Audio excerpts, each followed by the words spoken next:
ಕೆಂಡ ಸಂಪಿಗೆ ನಮ್ಮ ಕೆಂಡ ಸಂಪಿಗೆ. ಅಲ್ಲ ಅಕ್ಕ, ಮೈ ಮೇಲೆ ಜ್ಞಾನ ಇಲ್ಲದೆ ಯಾವ ಕೆಲಸನೂ ಮಾಡಬಾರ್ದು ಅಂತ ನನಗೆ ಬುದ್ಧಿವಾದ ಹೇಳ್ತೀಯ. ನೆನ್ನೆ ಆ ತಪ್ಪು ಮಾಡಿರೋ ಕಾಶಿಗೆ ನಾನು ನೋಡಿದಾಗ ನೀನು ನನಗೆ ಎಷ್ಟೆಲ್ಲ ಬೈದೆ. ಈಗ ನೀನು ಮಾಡಿದ್ದೇನು? ಹೋಗಿ ಹೋಗಿ ಕೌನ್ಸಿಲರ್ ತಮ್ಮನ್ನೇ ಹೊಡೆದಿದ್ಯಲ್ಲ, ಇದು ಸರಿನಾ? ನಾನ್ ಮಾಡಿದ್ರೆ ರೌಡಿಸಮು, ನೀನ್ ಮಾಡಿದ್ದೇನೀಗ? ರಾಜೇ, ಆ ಕಾಶಿ ಕೋಪದಿಂದ ಕುದೀತಿದ್ದಾನೆ. ವಿಜಯಮ್ಮ ಅವನನ್ನ ಪೊಲೀಸ್ ಸ್ಟೇಷನ್ ಇಂದ ಹೊರಗಡೆ ಕರ್ಕೊಂಡ್ ಬಂದವ್ರೆ. ನಿಮ್ಮ ಅಣ್ಣಂಗ್ ಸ್ವಲ್ಪ ಶಾಂತವಾಗಿರೋದಕ್ಕೆ ಹೇಳು. ಒಡೆಯೋದು ಬಡಿಯೋದು ಮಾಡಿದ್ರೆ ಅವ್ರಿಗೂ ಬರ್ತದೆ. ಇಬ್ರು ಹೆಣ್ಮಕ್ಳು, ಒಬ್ಬಪ್ಪ ಬಿಟ್ರೆ ಇವನ್ ಸಹಾಯಕ್ಕೆ ಯಾರವ್ರೆ? ಆದ್ರೆ ಅವ್ರಿಗೆ 100 ಜನ. ಯಾವ ಕ್ಷಣದಲ್ಲಿ ಏನ್ ಬೇಕಾದ್ರೂ ಮಾಡಿಸ್ತಾನೆ. ದುಷ್ಟರಿಂದ ದೂರ ಇರು ಅಂತ ಸುಮ್ನೆ ಹೇಳಿಲ್ಲ. ಅಕ್ಕ, ನಾನೇನ್ ಮಾತಾಡ್ತಿದ್ದೀನಿ, ನೀನೇನ್ ಹೇಳ್ತಿದ್ಯಾ? ಅವನೇನಾದ್ರೂ ನನ್ನ ತಂಟೆಗೆ ಬಂದ್ರೆ ಅಷ್ಟೇ. ಇದೇ ಬೇಡ ಅನ್ನೋದು. ಸಿಟ್ಟಿದೆ, ಬಲ ಇದೆ ಅಂತ ಸಿಕ್ತವ್ರನ್ನೆಲ್ಲ ಒಡೆಯೋದಲ್ಲ. ಸಿಟ್ಟು ಒಂದ್ ಅಸ್ತ್ರ, ಅದನ್ನ ಬೇಕಾದಾಗ ಅಷ್ಟೇ ಉಪಯೋಗಿಸ್ಕೋಬೇಕು. ನಾನೊಂದೇನೋ ಮಾತಾಡ್ತಿದ್ರೆ ಅಕ್ಕ ಒಂದೇನೋ ಮಾತಾಡ್ತಿದ್ದಾಳೆ. ಏನ್ ಮಾಡಿದ್ರು ನಾನೇ ತಪ್ಪು, ನಂದೇ ತಪ್ಪು. ನಾನ್ ಕೆಲಸ ಮಾಡೋ ಜಾಗದಲ್ಲಿ ಹಿಂಗ್ ಮಾಡಿದ್ರೆ ಏನ್ ಚೆನ್ನಾಗಿರುತ್ತೆ ಹೇಳೋ? ಅಪ್ಪ ಕೊಡಿಲ್ಲ ಅದನ್ನ, ನೀನ್ ಸ್ನಾನಕ್ಕೆ ಹೋಗು.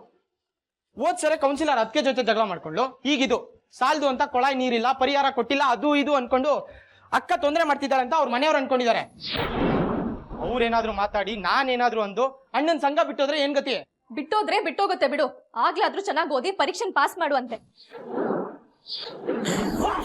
ಅಕ್ಕ, ಏನಾಯ್ತೆ?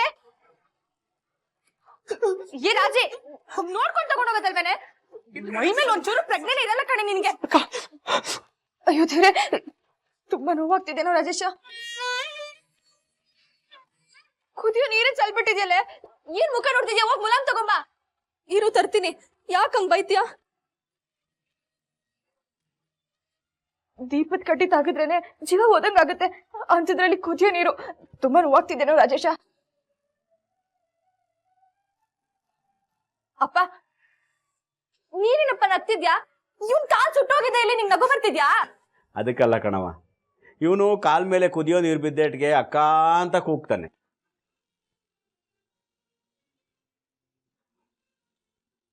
ನೀನು ತಮ್ಮ ಅಂತ ಓಡ್ಬತ್ತೀಯ.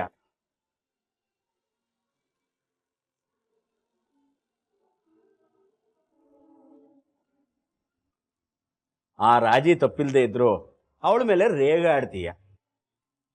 ನಿಮ್ಮಿಬ್ರು ಪ್ರೀತಿನ ಅದೇನು ಅಂತ ಅರ್ಥ ಮಾಡ್ಕೊಳ್ಳೋದವ ನಾವು.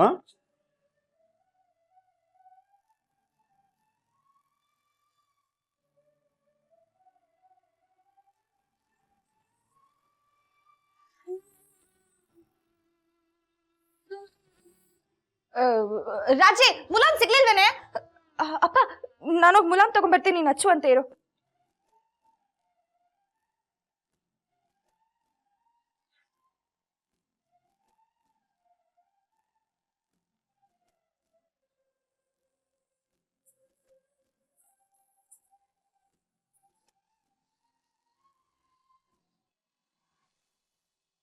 ಹೋದವ್ರು ಹೋಗ್ತಾರೆ ಬಿಡ್ರಿ, ಅವ್ರೇನ್ ಕಟ್ಟಕ್ಕಾಗುತ್ತಾ? ಏನ್ರಿ ಮಾತಾಡ್ತೀರಾ? ಒಂದು ಬಣ ನಮ್ಮಿಂದ ದೂರ ಹೋದ್ರೆ ಸರ್ಕಾರ ಬೀಳುತ್ತೆ. ನಾಳೆ ಮತ್ತೆ ಎಲೆಕ್ಷನ್ ಎದುರಿಸಿ ಸರ್ಕಾರ ಕಟ್ಟಕ್ಕಾಗುತ್ತೇನ್ರಿ? ನಿಮ್ಮಿಬ್ಬರ ಮಾತು ಸರಿ ಇದೆ ಕಣ್ರಯ್ಯ. ಆದ್ರೆ ಹೊರಗಡೆ ದೊಡ್ಡ ಗಲಾಟೆ ನಡೀತಾ ಇದೆ. ಏನ್ ಮಾಡೋದು ಗೊತ್ತಾಗ್ತಾ ಇಲ್ಲ.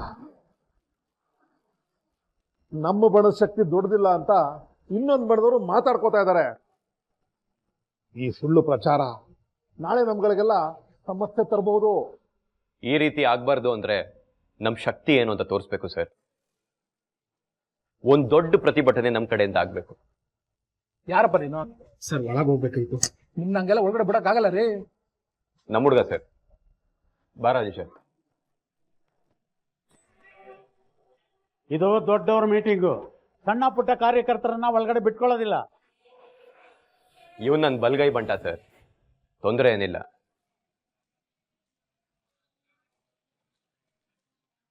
ಸರ್, ನಮ್ ಶಕ್ತಿ ಪ್ರದರ್ಶನ ನಾವು ಮಾಡೋಣ. ಪ್ರತಿಭಟನೆನ ತುಂಬಾ ದೊಡ್ಡದಾಗೆ ಮಾಡೋಣ. ಆ ಪ್ರತಿಭಟನೆಯಲ್ಲಿ ಯಾರಾದ್ರೂ ಒಬ್ಬ ತನ್ನ ಮೈಗೆ ಬೆಂಕಿ ಹಚ್ಕೊಳಗಾಗ್ಬೇಕು ಸರ್.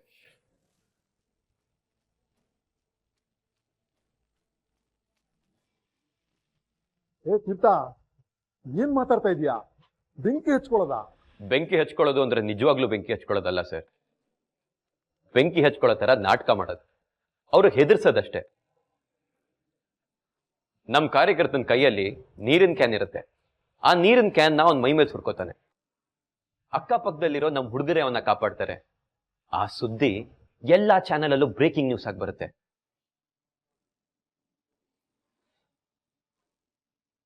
ನಮ್ ಪವರ್ ಏನು ಅನ್ನೋದು ಇನ್ನೊಂದು ಬಣ್ಣಕ್ಕೆ ಅರ್ಥ ಆಗುತ್ತೆ. ಹೋದವರು ವಾಪಸ್ ಬರ್ತಾರೆ ಸರ್. ತೀರ್ಥ ಹೇಳೋದೇನೋ ಕರೆಕ್ಟ್ ಆಗಿದೆ, ಆದ್ರೆ ಬೆಂಕಿ ಹಚ್ಕೊಳ್ಳೋರು ಬೇಕಲ್ಲ.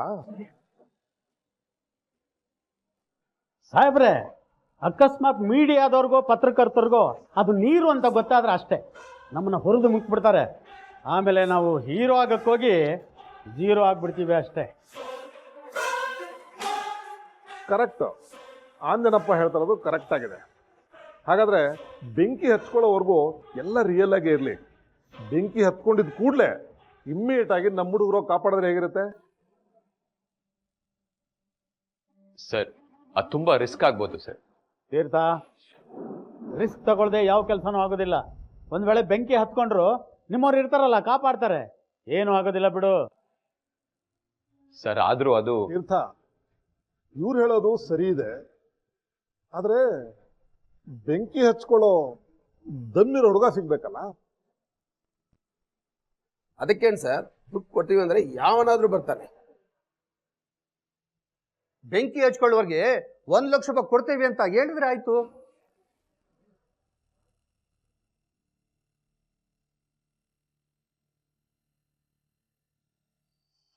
ನಾಳೆನೆ ಸಾಲದ್ದು ತಂದ್ಕೊಡು ಅಂತ ಕುತ್ಕಿ ಮೇಲೆ ಕುತ್ಕೊಂಡ್ರೆ ನಾನು ಎಲ್ಲಿಗೆ ಹೋಗ್ತಾ ಇರ್ಲಿ ರಾಜಿ? ಕಾಲೇಜ್ ಫೀಸ್ಗೆ ಸಾಲ ಮಾಡಿದ್ದೀನಿ, ಚೀಟಿ ದುಡ್ಡು ಎತ್ತಿದ್ದೀನಿ, ಅದನ್ನೆಲ್ಲ ಒಂದೇ ದಿನದಲ್ಲಿ ತಂದ್ಕೊಡು ಅಂದ್ರೆ ನಾನು ಎಲ್ಲಿಗೆ ಹೋಗಿ ಸಾಯ್ಲಿ? ನಿಮ್ಮಣ್ಣ ದುಡ್ಕೊ ಬಂದ್ ಕೊಡ್ತಾನ ಕೇಳು. ಸರ್, ನಾನ್ ಬೆಂಕಿ ಹಚ್ಕೋತೀನಿ.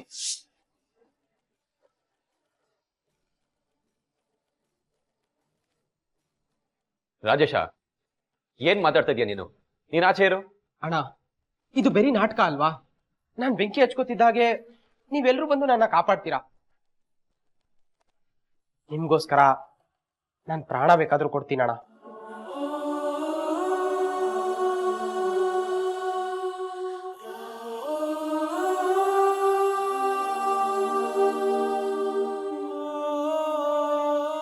ಶಭಾಷ್ ತೀರ್ಥ, ಕಾರ್ಯಕರ್ತರನ್ನ, ನಂಬಿಕಸ್ಥರನ್ನ ಹೀಗೆ ಉಳಿಸ್ಕೋಬೇಕು.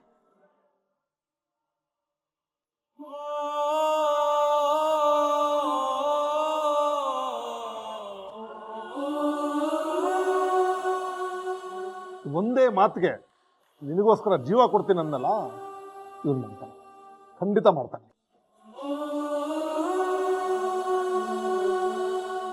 ನೋಡ್ರಯ್ಯ, ಹುಡುಗರನ್ನ ಬೆಳೆಸೋದಂದ್ರೆ ಹೀಗೆ.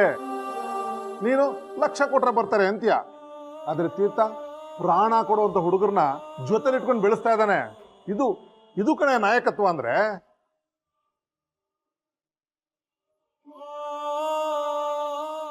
ತೀರ್ಥ, ಇದಕ್ಕೆಲ್ಲ ಏನೇನು ವ್ಯವಸ್ಥೆ ಬೇಕೋ ಅದನ್ನೆಲ್ಲ ನೀನೇ ಮಾಡು. ಆದ್ರೆ ಈ ವಿಷಯ ಎಲ್ಲೂ ಆಚೆ ಬರಬಾರ್ದು. ಹುಷಾರು. ನೀವು ಅಷ್ಟೇ.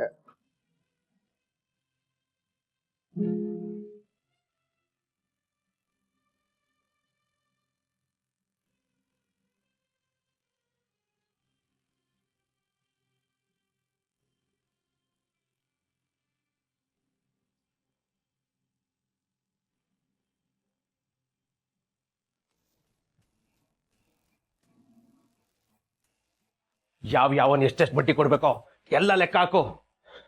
ಬಡ್ಡಿಗೆ ಚಕ್ರ ಬಡ್ಡಿ ಸೇರಿಸಿ ವಸೂಲಿ ಮಾಡ್ತೀನಿ. ನನ್ನೇ ಸ್ಟೇಷನ್ ಮೆಟ್ರೋ ಹಚ್ತಾರಲ್ಲ ಅವರು. ಐತೆ ನನ್ನ ಮಕ್ಳಿಗೆ ಮಾರಿ ಹಬ್ಬ. ಯಾರ ಮನೆಯಲ್ಲೂ ಮಲಗಕ್ ಮಂಚ ಕೂರ ಕುರ್ಚಿ ಇರಬಾರ್ದು ಕಣ್ಮಗ. ಯಾರಿಗೆ ಕಟ್ಟಕ್ಕಾಗಲ್ವೋ ಅವ್ರ ಮನೆ ಪಾತ್ರೆ ಪಗಡಿನ ಬಿಡ್ಬೇಡ, ಎಲ್ಲ ಬೀದಿ ಬಿಸಾಕು. ಮಾಡೋಣ ಅವ್ರಿಗೆ. ಇರು, ಲೆಕ್ಕ ಹಾಕ್ತೀನಿ. ಕಾಶಿ, ಕಾಶಿ,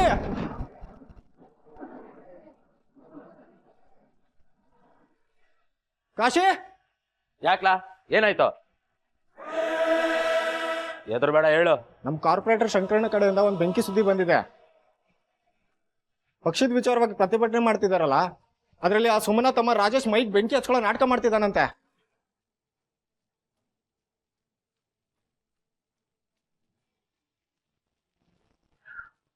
ಸಿಟ್ಟು ನಮ್ಮನ್ನಲ್ಲ ಅವ್ರನ್ನ ಸುಡ್ಬೇಕು ಅಂತಂದ್ಯಲ್ಲಮ್ಮ.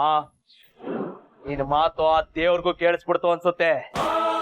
ಅದಕ್ಕೆ ನನಗೆ ಈ ಅವಕಾಶ ಮಾಡಿಕೊಟ್ಟವನೆ. ಆ ರಾಜೇಶಂಗೆ ನಾನೇ ಬೆಂಕಿ ಹಚ್ತೀನಿ.